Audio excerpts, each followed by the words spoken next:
Israel തകർത്തുകൊണ്ട് നിൽക്കുകയാണ് മക്കളെ. Israel തകർത്തുകൊണ്ട് നിൽക്കുകയാണ്. ഇറാൻ ഉണ്ടല്ലോ, ഇസ്രായേൽ തകർത്തുകൊണ്ട് നിൽക്കുന്ന 3 സ്ഥലങ്ങളിലാണ് ഇപ്പൊ ഇസ്രായേൽ മിസൈൽ ആക്രമണം നടത്തിയിട്ടുണ്ട്. അത് മൊത്തം ഏകദേശം 18 മിസൈൽ ഒരു സ്ഥലത്തേക്കും, 30 മിസൈൽ വേറെ സ്ഥലത്തേക്കും, 35 മിസൈൽ വേറെ സ്ഥലത്തേക്കും. അത് പറയാൻ ഒന്നാമത്തെ എന്താ അറിയോ, ഈ സ്ഥലത്തിന് ഇസ്രായേലിന്റെ സ്ഥലത്തിന് പേര് കേട്ടാൽ നമ്മൾ ചോദിച്ചു. ഒന്നാമത്തെ സ്ഥലം എന്ന് പറഞ്ഞാൽ ബിർഷബ റെയിൽവേ സ്റ്റേഷൻ. ആ റെയിൽവേ സ്റ്റേഷന്റെ മുകളിലേക്ക് 18 മിസൈലുകളാണ് വീണത്. 18 മിസൈലുകൾ വീണിട്ട് അവിടെ മൊത്തമായിട്ട് എന്താ അറിയോ, ഒരുപാട് മരണസംഖ്യ, എന്താ പറയുക, ഇസ്രായേലിൽ മരണസംഖ്യ കൂടുന്നു. അതുപോലെ തന്നെ അവിടെ ആൾക്കാർ പരിക്ക് പറ്റിയ ആൾക്കാരെ എണ്ണം കൂടുന്നു. നമ്മളിപ്പോ ഇസ്രായേൽ പണ്ട് ഗസയിലേക്ക് ഇട്ട സമയത്ത് എങ്ങനെ ഉണ്ടായിരുന്നു, മിസൈൽ ഇട്ട് കഴിഞ്ഞാൽ എങ്ങനെയാണ് സംഭവിച്ചിരുന്നത്? ഒരുപാട് ആൾക്കാർ മരിച്ചിരുന്നു, അതുപോലെ തന്നെ ഒരുപാട് പരിക്ക് പറ്റിയിരുന്നു. അതുപോലത്തെ ഒരു രീതി എന്നാണ് ഇപ്പൊ ഇസ്രായേൽ സംഭവിച്ചു പോകുന്നത്. ശരിക്കും ഗസയിൽ എങ്ങനെ ആക്കിയോ, പലസ്തീൻ എങ്ങനെ ആക്കിയോ അതുപോലെ തിരിച്ചടിയാണ് ഇപ്പോൾ ഇറാൻ കൊടുത്തുകൊണ്ട് നിൽക്കുന്ന കാര്യം ഉറപ്പാണ്, സംശയ കാര്യത്തിൽ. അത്രയും മാരകമായിട്ടുള്ള മിസൈലുകളാണ് അവിടേക്ക് അയച്ചു കൊണ്ടിരിക്കുന്നത്. അതുപോലെ തന്നെ വേറെ സ്ഥലത്തേക്ക് എന്താ പറയുക, നോട്ടീം എന്ന സ്ഥലത്ത് വ്യോമാക്കം നടത്തി, എന്താ പറയുക, വ്യോമസേന അവിടേക്കാണ് രണ്ടാമത്തെ മിസൈൽ അയച്ചിട്ടുള്ളത്. 30 മിസൈൽ അവിടേക്ക് അയച്ചിട്ടുള്ളത്. 30 മിസൈൽ അവിടേക്ക് അയച്ചെന്ന് അവിടേക്ക് അയച്ച മിസൈൽ എന്ന് പറയുന്നത്, അവിടേക്ക് അയച്ച മിസൈൽ വേറെ പ്രത്യേകത ഉണ്ട്. എന്താ അറിയോ, ഒരു മിസൈൽ പോയി കഴിഞ്ഞാൽ ആ മിസൈൽ വിൽക്കുന്ന സമയത്ത് 150 മിസൈലുകൾ വേർത്തെറിച്ച് പോകും. ഇങ്ങനെ എന്നാ ചെതറും. നമ്മളിപ്പോ പൂത്തിരി കത്തിച്ച് ഞങ്ങൾ ചെതറൂലേ, അതുപോലെ ചെതറി കടന്ന് ഞാൻ ഒന്നായിട്ട് ആ പ്രദേശം മുഴുവനും എന്താ അറിയോ, 5ഉം 6ഉം ചിലപ്പം 8ഉം 10ഉം കിലോമീറ്റർ മൊത്തമായിട്ട് തകർന്നു പോകുന്ന രൂപത്തിലുള്ള മിസൈലുകളാണ് ഇപ്പോൾ ഇറാൻ അയച്ചു കൊണ്ടിരിക്കുന്നത്. അങ്ങനത്തെ മിസൈലുകളും ഇറാൻ അയച്ചു കൊണ്ടിരിക്കുന്നത്. ശരിക്കും പറഞ്ഞാൽ ഇസ്രായേൽ നരകം, ഇസ്രായേലിൽ നിന്ന് കത്തുകയാണ്. എവിടെ നോക്കിയാലും തീ, ബിൽഡിംഗ് കത്തുന്നു, കാറുകൾ കത്തുന്നു, ആൾക്കാർക്ക് പരിക്കേൽക്കുന്നു, ആൾക്കാർ എന്താ പറയുക, ആൾക്കാർ മരിച്ചു പോകുന്നു, മരിച്ച ശവങ്ങൾ എടുക്കാൻ പറ്റാത്തൊരവസ്ഥ. ആ സാധാരണക്കാർ മരിക്കുന്നതിനെ കൊണ്ട് നമ്മൾ ഒരിക്കലും യോജിക്കുന്നില്ല. ഇസ്രായേൽ നരഭോജികൾ പണ്ട് ചെയ്തത് എന്താണോ അതെന്നാണോ അവർക്ക് തിരിച്ചടി കൊടുക്കുന്നത്. പണ്ട് ആരെന്ന് പറയാൻ എന്താ അറിയോ, കൊടുത്താൽ കൊല്ലത്തും കിട്ടുമെന്ന് പറയാനുണ്ട്. എന്താണോ ഇസ്രായേൽ ചെയ്തത് അത് തിരിച്ചടിച്ചു കൊണ്ടിരിക്കുകയാണ്. ഇസ്രായേൽ ഗസയിലേക്ക് അയച്ച മിസൈൽ എന്തായിരുന്നു, ഇതുപോലത്തെ മിസൈലുകൾ അയച്ചത്. എന്നറിയോ, ഒരു മിസൈൽ വന്ന് വീണ് കഴിഞ്ഞാൽ 100 കണക്കിന് മിസൈലുകൾ, ചെറിയ മിസൈലുകൾ പല ഭാഗത്തേക്കും തെറിച്ചു പോകും. അവിടെയുള്ള സ്ഥാപനങ്ങളും ആൾക്കാരൊക്കെ മരിക്കുന്ന രൂപമുണ്ട്. അതേ മിസൈൽ തന്നെയാണ് ഇപ്പൊ ഇറാൻ ചെയ്തുകൊണ്ടിരിക്കുന്ന റിപ്പോർട്ടുകൾ പുറത്തേക്ക് വരുന്നുണ്ട്. എവിടെ നോക്കിയാലും എന്തറിയോ മിസൈൽ ആക്രമണം തന്നെയാണ്. അതുകൊണ്ട് തന്നെ ഒരു മിലിറ്ററി ക്യാമ്പിലേക്ക് ഒരു മിസൈൽ അയച്ചിട്ടുണ്ട്. മിലിറ്ററി ക്യാമ്പിലേക്ക് അയച്ച മിസൈലാണ് വമ്പ മിസൈൽ. അവിടേക്ക് 4 മിസൈൽ അയച്ചത്. ആ 4 മിസൈൽ എന്ന് പറഞ്ഞാൽ ഇതേപോലെ മിസൈൽ അയച്ചു കഴിഞ്ഞാൽ പൊട്ടിക്കഴിഞ്ഞാൽ അത് ചെതറിങ്ങാൻ ആ പ്രദേശം മൊത്തം നശിച്ചു പോകുന്ന രൂപത്തിലുള്ള മിസൈലുകളാണ് ഇപ്പൊ അവിടേക്ക് അയച്ചിട്ടുള്ളത്, ഈ മിലിറ്ററി ക്യാമ്പിലേക്ക്. അതുപോലെ തന്നെ എല്ലാ സ്ഥലത്തേക്കും ഇവർ മിസൈൽ അയച്ചു കൊണ്ടിരിക്കുകയാണ് ഇറാൻ. ശക്തമായിട്ടുള്ള പോരാട്ടം. എന്താ പറയുക, ഒരു ഭാഗത്ത് ചർച്ച നടന്നുകൊണ്ടിരിക്കുന്നുണ്ട്. ചർച്ച നടന്നുകൊടുക്കുന്ന ആണവായുധം നിർമ്മിക്കാൻ പാടില്ല ഇറാൻ. എന്താ അവർക്കൊക്കെ നിയമിക്കുന്ന ഇറാൻ നിർമ്മിച്ചൂടെ? ആ ചോദ്യത്തിന് മറുപടി ഇല്ല. എന്താ പറയുക, ഇറാനെ സംബന്ധിച്ച് ആണവായുധം നിർമ്മിച്ചു കഴിഞ്ഞാൽ ഭയങ്കര തലവേദനയാണ് ഇസ്രായേലിന്. അതുപോലെ തന്നെ അമേരിക്കക്കും പേടിയാ, ഭയങ്കര പേടിയാ. അതെന്താന്നുള്ള ഇത്രയും നല്ല ഒരു 18 അല്ലെ 15 ആണവായുധം നിർമ്മിക്കാനുള്ള സംഗതികൾ ഞങ്ങൾ എടുത്തിട്ടുണ്ട്, ഇറാൻ പറഞ്ഞിട്ടുണ്ട്. അത് നിർമ്മിക്കാതിരിക്കുക എന്തോ ചെയ്യട്ടെ, നമ്മൾ നോക്കേണ്ട ആവശ്യമില്ല. ഇപ്പൊ ഇറാന്റെ ഭാഗത്തും ശക്തമായിട്ടുള്ള ആക്രമണമാണ് നടന്നുകൊണ്ടിരിക്കുന്നത്.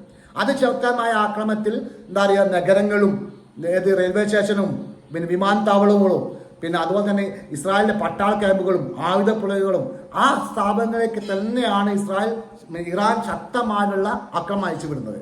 ശരിക്കും പറഞ്ഞാൽ ഗസ എങ്ങനെ ആക്കി, ഗസയിലെ മക്കളെ എങ്ങനെ ചെയ്തു കൊന്നു, അല്ലെങ്കിൽ ഗസയിൽ എന്താ ചെയ്തു കൊണ്ടുവന്നത്? ഇപ്പൊ 2 ആശുപത്രി പോയ സമയത്ത് ഇസ്രായേൽ പറഞ്ഞ കാര്യം എന്താ, ഞങ്ങൾ ആശുപത്രി നേർക്ക് വലിയ ആക്രമണം നടത്തുന്നു എന്നാണ് പറയുന്നത്. അവർക്ക് ഗസയിൽ പലസ്തീനിൽ ഒരൊറ്റ ആശുപത്രി ഉണ്ടോ? എല്ലാവരും തകർന്നിട്ടുണ്ട്. അതേപോലെ തന്നെ എന്താ അറിയോ, ഇറാൻ പറയുന്ന കാര്യം എന്താ അറിയോ, ഈ ആശുപത്രി അതുപോലെ തന്നെ ഈ പട്ടാൾക്കാർ ക്യാമ്പ് കാര്യങ്ങളൊക്കെ ജനങ്ങളെ എടുത്താണുള്ളത്. ആ ജനങ്ങളൊക്കെ പിന്മാറി പോകാൻ വേണ്ടി ഇറാൻ മുന്നറിയിപ്പ് കൊടുത്തിട്ടുണ്ട്. എന്തായാലും ഞാൻ ഇന്നലെ ആ വീഡിയോയിൽ പറയുകയും ചെയ്തു. അതേ എന്താണോ നമ്മൾ പറയുന്നത് അത് നടക്കുന്നുണ്ട്. ഞാൻ ഇന്നലെ പറഞ്ഞ ജനങ്ങളോട് മാറി താമസിക്കാൻ വേണ്ടി ഇറാൻ പറഞ്ഞിട്ടുണ്ട്. അവിടേക്കാണ് മിസൈൽ പോയിട്ടുള്ളത്. അങ്ങനെ മാറി താമസിച്ചിട്ടില്ലെങ്കിൽ, ആ സാധാ ജനങ്ങൾ മാറി താമസിച്ചിട്ടില്ലെങ്കിൽ അവിടെ അപകടം സംഭവിക്കും, മരണം സംഭവിക്കും, കയ്യും കാലമൊക്കെ പോവുകയും ചെയ്യും.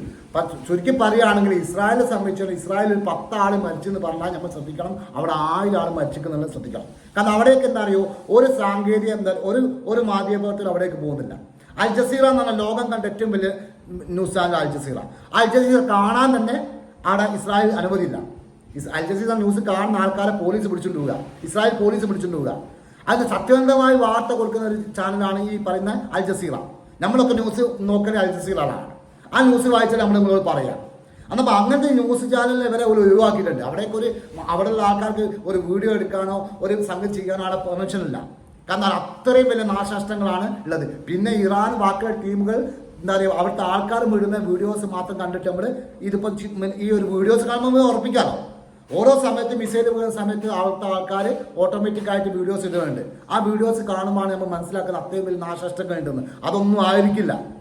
നമ്മളൊരു ഭാഗം മാത്രമേ കാണുള്ളൂ. അതിൽ എത്ര ഭാഗങ്ങൾ നശിച്ചിട്ടുണ്ടാവും നമ്മൾ കാണാൻ കൂടി പറ്റില്ല. ശരിക്കും പറഞ്ഞാൽ ഇസ്രായേൽ നശിച്ചുകൊണ്ടിരിക്കുകയാണ്. ഇസ്രായേൽ ചെയ്ത പാവത്തിന് ഇസ്രായേൽ അനുഭവിച്ചു കൊണ്ടിരിക്കാനുള്ള ഒരു കാര്യം തന്നെ പറയാം. യുദ്ധം ഒന്നിനും പരിഹാരമല്ല.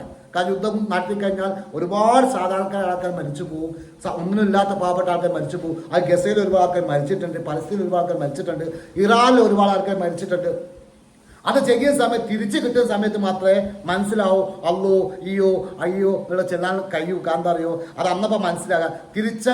അടിച്ചു കഴിഞ്ഞാൽ തിരിച്ച് കിട്ടും എന്നുള്ള കാരണം ഇറാൻ കാണിച്ചു കൊടുത്തു. ഞങ്ങളോട് കളിച്ചാൽ ഞങ്ങൾ തിരിച്ചടിക്കും, അതേ നാണയത്തെ തിരിച്ചടിക്കാൻ ഞങ്ങൾ കഴിയും എന്നുള്ള കാര്യം ഇറാൻ തെളിയിച്ചു. ഇസ്രായേൽ ശരിക്കും പറയുകയാണെങ്കിൽ ഒന്നിനും പറ്റാതെ അവരെന്തോരം സാങ്കേതിക വിദ്യകളുണ്ട് അവർക്ക്. അതെല്ലാം തകരം മരത്തിക്കൊണ്ട് എന്താ പറയുക പൊട്ടിത്തെറിച്ചുകൊണ്ട് ചാമ്പലാക്കിക്കൊണ്ടാണ് ഇറാന്റെ മുന്നേറ്റം. അത് കാണുമ്പോൾ ലോക രാജ്യങ്ങൾ ഇറാന് കൈയടിക്കുന്ന അവസ്ഥ വരുന്നത്. അല്ലെങ്കിൽ ഇറാനെ സംബന്ധിച്ചോളം കുറച്ച് ആൾക്കാർ ഇസ്രായേലിനെ പ്രേമിക്കുന്ന കുറേ ആൾക്കാരുണ്ട്. അവരല്ലാതെ ബാക്കിയെല്ലാ ആൾക്കാർക്കും കാര്യങ്ങൾ വ്യക്തമായിട്ട് അറിയാം, ലോകത്തിനും കാര്യങ്ങൾ വ്യക്തമായിട്ട് അറിയാം. പിന്നെ ഇറാനെ ശത്രുക്കളുള്ള അമേരിക്കയെ പോലത്തെ ഒരുപാട് രാജ്യങ്ങളുണ്ടല്ലോ, അവർക്കൊക്കെ കുറച്ച് വിഷമവും കാര്യങ്ങളൊക്കെ ഉണ്ടാവും. കാരണം എന്താ പറയുക, അത് അങ്ങനെയാണല്ലോ. പലസ്തീൻ മക്കളെ കൊന്നു തള്ളുന്ന സമയത്ത് അല്ലെങ്കിൽ മിസൈലിട്ട് തമർത്ത സമയത്ത്, അവിടുത്തെ ആശുപത്രിയിൽ പോയ സമയത്ത്, സ്കൂളിലേക്ക് മിസൈൽ അയച്ച സമയത്ത്, അവിടുത്തെ സാധാരണ ജനങ്ങൾ കൊന്ന സമയത്ത് ഇവർക്ക് ആർക്കും ഒരു പ്രശ്നവും ഇല്ലായിരുന്നു. ഇപ്പം ഇസ്രായേലിലേക്ക് മിസൈൽ അയക്കുന്ന സമയത്ത് അവർക്ക് എന്താ പറയുക പൊള്ളുന്നുണ്ട്, വിഷമമുണ്ട്, സങ്കടമുണ്ട്, ഒരുപാട് പ്രതിഷേധമായിട്ട് വരുന്നുണ്ട്. ഏതായാലും എന്താ അറിയോ, അമേരിക്ക ഒന്നിനും ഇടപെടാൻ പറ്റുന്നില്ല, അമേരിക്ക ഒന്നും വരികയില്ല. കാരണം അറിയോ, ഡൊണാൾഡ് ട്രംപ് പറഞ്ഞ കാര്യം എന്താ അറിയോ, ഞങ്ങൾ യുദ്ധം അവസാനിപ്പിക്കും, യുദ്ധ സമാധാനം ഉണ്ടാവുമെന്ന് പറഞ്ഞിട്ട് അധികാരത്തിൽ കയറിയ ഒരാളാണ് അമേരിക്കൻ പ്രസിഡന്റ്.